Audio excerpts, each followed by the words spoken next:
Good morning, everybody. Welcome to the Ignite podcast. I am your host today, Richard Briddock, the Chief Strategy Officer here at Cardinal. And today we've got no Alex. He's out on other duties, but we do have a very exciting guest. We have DJ Johnson here with us from Heap. He is a solutions consultant. And we're going to be talking about analytics and MarTech in the healthcare industry and what the HHS Bulletin of December 22 has really done in terms of leading to a rethink of the analytics MarTech stack in healthcare, as GA4 and Meta and Google were flagged as not necessarily being HIPAA compliant, and that framework that we'd use for measurement and understanding the efficacy of our digital marketing efforts was really shook up. So DJ works for Heap. They are a digital experience analytics solution that's part of the Content Square group, and he's really going to help us understand how marketers are adapting through privacy-first analytics challenges. We're going to explore a little bit of why Heap is more than just a GA4 replacement, as well as the importance of end-to-end marketing attribution and best practices for adopting new tech and managing change. So, DJ, welcome to the pod.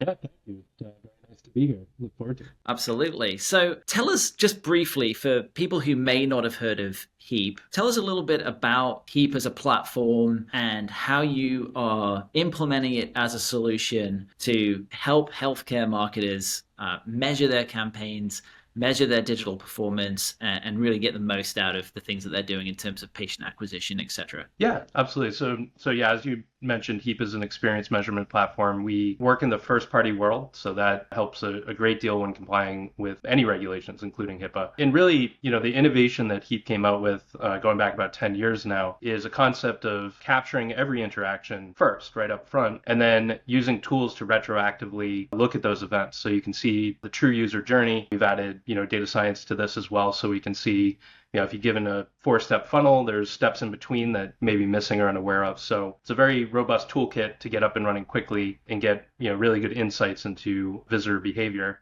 And as an added bonus, we recognize things like UTM parameters. So all the referral information and advertising signals we're able to consume as well, and able to show that impact to, other either large conversions like, booking an appointment, or smaller kind of micro conversions. Are they using certain features, and does that differ by channel? So yeah, it's the general summary of Heap and how it works.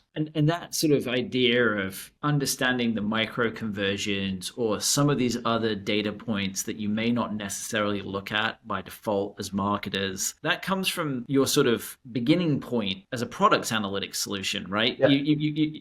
Essentially, you come from a different world where you're looking at even more data points. Like the product analytics is all about looking at huge numbers of lead metrics that may be influencing those lag metrics that you mentioned, and user behavior across the entire spectrum of the product, which is great for marketers nowadays to understand how they're engaging with people throughout the patient journey on the healthcare side to really make sure that they're saying the most useful things, providing the education, giving the right experiences. Yeah, exactly right. Yeah, and it's interesting. I'm a kind of web analytics old hat, and it used to be you could kind of get away with just looking at page analytics. It was really like content analytics back in the day, and that's morphed into things are more complex. There's more surfaces that you want information on, where a manual tracking model like a GA4 falls apart pretty quickly. You can't track everything. You don't have the time or resources. You don't have the tools as well. If you feed a ton of data into these traditional programs, it's not really easy to access them and make sense of them. So you're kind of in this quandary of what to track, and you're not informed. So you have some guesses as to what's important, but the users know what's important. They know what they're struggling with. They know what they like about your given flow or application. So yeah, that's sort of more from the product analytics now to more general purpose marketing analytics or experience analytics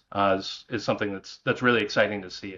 It's really expanded the audience of people that can take advantage of Heap. Yeah, it's funny. It's obviously with HHS Bulletin and everything that's happened with sort of pixels, there's almost been a push back against data, but in reality, the data march continues, right? Like we're leveraging more data points than we ever have done before, but now we're just having to do it in using a tech stack that is compliant and respects privacy and isn't providing any information to a third party that potentially could use it for all kinds of reasons, right? To improve algorithms or to resell to other companies.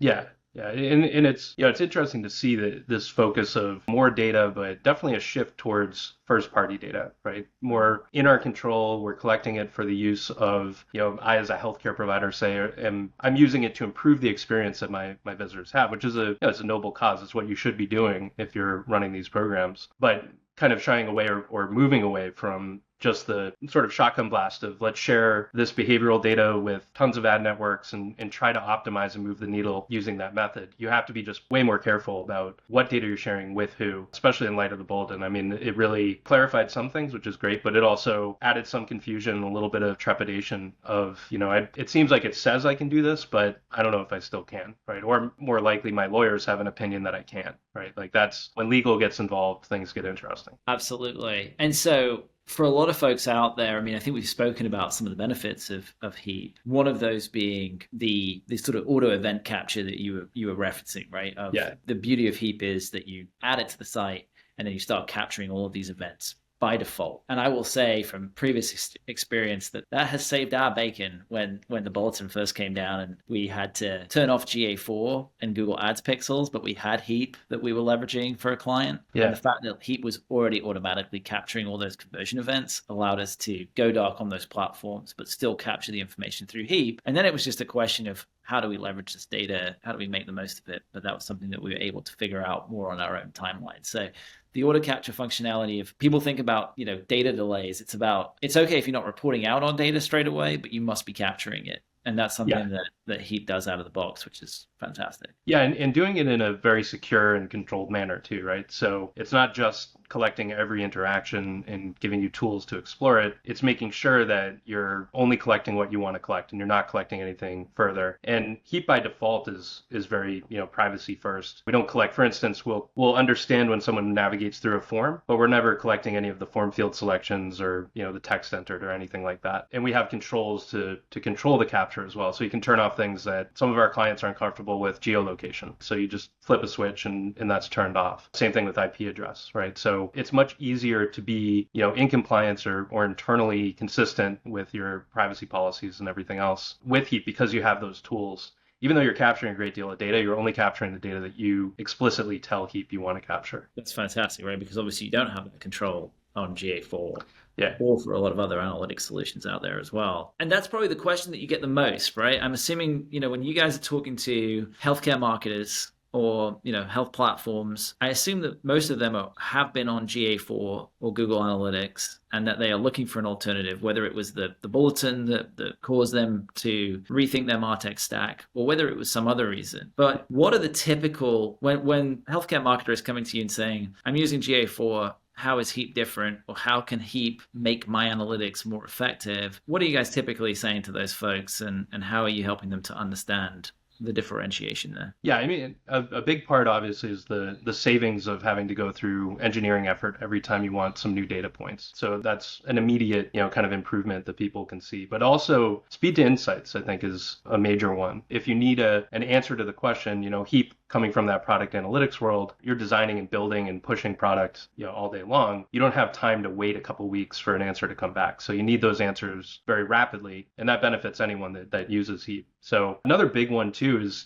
GA itself. So GA went from Universal Analytics. They've now migrated almost entirely to GA4. It wasn't a voluntary migration. It was forced on a lot of people. I think that rubbed a lot of people the wrong way, especially people that were using Universal Analytics because it was the default choice. It was a decent tool set, it was usable. Then GA4 comes along and it's got a entirely different data model. It's got an entirely different set of tools that kind of pushed them over the edge of, hey, we're already in a state where Google said they won't sign a BAA and they don't want this data at all. They don't want the hassle. So yeah, maybe we start to look for alternatives. So that's really opened the floodgates. We saw this kind of peaking out when the GA4 transition was looming last year, but now it's really picked up quite a bit. Yeah, so even potentially without the HIPAA piece, there's the forced migration onto a new platform, created the change that people didn't want, which created the conditions for them to start looking around and sourcing what the best best options were out there. That's really interesting. So obviously HIPAA is top of mind for a lot of healthcare marketers, but there's more to the discussion than just HIPAA, right? So what are some of the biggest needs or problem statements that you're hearing from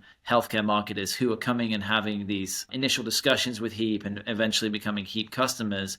What are some of the biggest other problems that they're looking to solve with Heap or just with measurement in general? Yeah, I mean, aside from the obvious, like just I don't want to have to manually instrument absolutely everything in my site. They also are under pressure from both sides. They're under pressure from internally. They know they need to get more digital. They need more serviceability, outside of someone picking up a phone or coming into an office. That's just obvious. It's just, where everything's going. But on the other side, they have, people, their patients, their potential patients they're used to really good online experiences. They're used to apps that are, developed by multi-billion dollar corporations that just work very well and work correctly. So it's this constant struggle of, where do we even start? Because we know that we have an improper, imperfect experience for these users. We just don't know where to focus first. We don't know what the biggest pain is. We know that, people aren't happy with it. We get, you get signals like complaints or people calling into a call center, I can't use your site or I can't use your app. But that's an imperfect signal. It's never going to give you the true data of where is the struggle? What is the very first thing I can do to improve? So I think that's the biggest thing that people are looking for right out of the gate. And, with Heap too, we do an onboarding when a new client comes on because, we can start collecting data and providing insights immediately, but the onboarding really adds that rigor of here's a problem that you want to solve. Here's how you will solve it with Heap. Here's how you govern everything and make sure the data is clean. And then at the end of that process, now you're ready to work with your consultancy or work with your teams to get the next insight, to uncover the next kind of golden nugget of what to improve. Yeah, and presumably because it's a paid product, you guys will actually offer some amount of client support, which is... That's a big one too, right? I mean, I'm not going to say it's impossible to find a Google phone number that you can call up and get some analytics help, but it's near impossible. It might as well be. Yeah. So again, the sort of product DNA of the platform really leaning into helping people, healthcare marketers, understand the patient journey and build better patient experiences than they've ever been able to build before, which is becoming so crucial with more competition and more complex patient journeys and patient journeys that exist end to end on digital experiences now, which is certainly not something that happened in the past. In terms of end-to-end, I wonder if you get this question a lot. We certainly get this question a lot. Multi-touch attribution, closed-loop reporting, right? These are the holy grails that everybody is after. So how does Heap help to deliver that or help to facilitate some of those more advanced analytics? You mentioned data science earlier, but some of those more advanced analytics solutions that would sort of sit on that far end of the analytics maturity curve in terms of, I've reached multi-touch attribution or I've reached closed loop. How does Heap fit into that ecosystem and help marketers achieve that? Yeah, I think the biggest thing is being able to go beyond just like a session, right? Like the days are kind of gone where someone would just sit at their laptop and, have an end-to-end journey in 30 minutes and you can analyze it, right? It's much more, I got an email on my phone and I clicked through and I started something, but I didn't complete it. I actually went to my laptop and went halfway through it, but then forgot about it, left the tab open. So the journey itself tends to be kind of chaotic when you look at it that way. And Heap has the tools to tie those users together in a very secure way. You can basically identify someone if they authenticate or if they supply some information, but do it in a way it's not a PHI element. That way we can see that, oh yeah, this person got started on their laptop and then on their phone later actually completed the process. So you can start to answer some of those questions. And as you mentioned, that's a little bit further on the analytics maturity curve. So a lot of times with healthcare providers, especially, their pain is more immediate. So they have more, that's something nice to have in the future. And they kind of are like, that's great that we can do that. But today, what we need is, just kind of looking at all this data and trying to figure out where to start. But that's really where the future is kind of looking at a journey doesn't take, 30 minutes. It takes sometimes months, right, to really truly analyze. Yeah. So just to summarize there what you're saying, essentially the initial pain point is often how do we remove friction from the journey to get more people down the journey. But once you've done that, how do we understand the complexity of the journey better in terms of patient A starting on this device over here, then switching to this device, then creating another session through this other device, etc. Maybe someone in the household is doing some research. How do you tie all that back together to understand the true nature of that journey and what it really takes to get someone to become a patient from a prospect. Yeah, even things that are cross product, I would say, like, they booked an appointment 6 months ago and they haven't been back since, but now they're back. What are they looking at? Are they looking at aftercare resources and so on? So, this can cross multiple kind of stages within the customer's experience and lifetime with the provider. Got it. Yeah, that makes sense. So for those companies that are currently on GA4 or are currently flying blind, not even leveraging an analytic solution right now because they don't feel like it's safe to do so, what kind of an undertaking is it to onboard Heap? I know, with the auto capture piece, that makes it relatively straightforward in terms of getting all the events being tracked. But what should a marketer expect if they were to switch from, let's just say, GA4 to Heap? How much of a learning curve is it? How long does it take to implement? I know that's a tough question to ask, but yeah.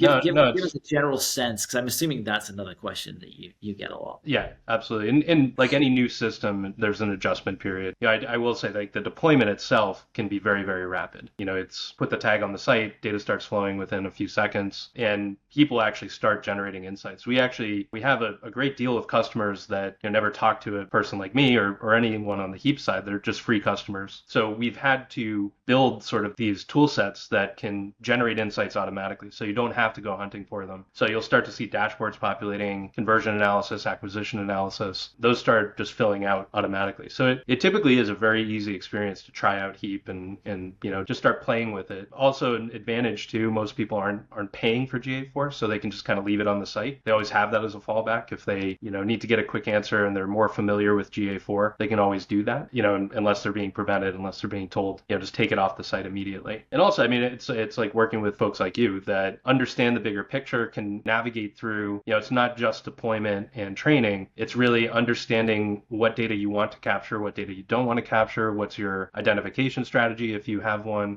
sort of navigating through how do we operationalize the transition? How do we just, not just swap in a new tool, but swap in new capabilities and new ways to discover insights? Makes perfect sense. And I think, as we've always said since day one, the HHS bulletin should not be looked at as a horrific bombshell that is going to upend your entire world, but as an opportunity to really assess what you're doing from a measurement point of view, from a data analytics point of view, and make sure that you have the most optimal setup. And so I think it has uncovered the fact that there are significantly better solutions out there that will allow healthcare marketers and marketers in general to get more out of their data and to leverage it for better insights, for more accurate changes to their patient journey that will allow better performance down the road. So DJ, it has been fantastic to have you here on the pod. I hope that those listening found it useful and now have a better understanding of Heap. If you would like to reach out to Heap, I'm sure that we can provide DJ's information, or also, if there's other folks on the Heap side that you'd like us to provide DJ, we can do that as well. But thank you everyone for listening. Hope this was useful, and we'll see you next time on Ignite. Yeah, cheers. Thank you very much, Rich.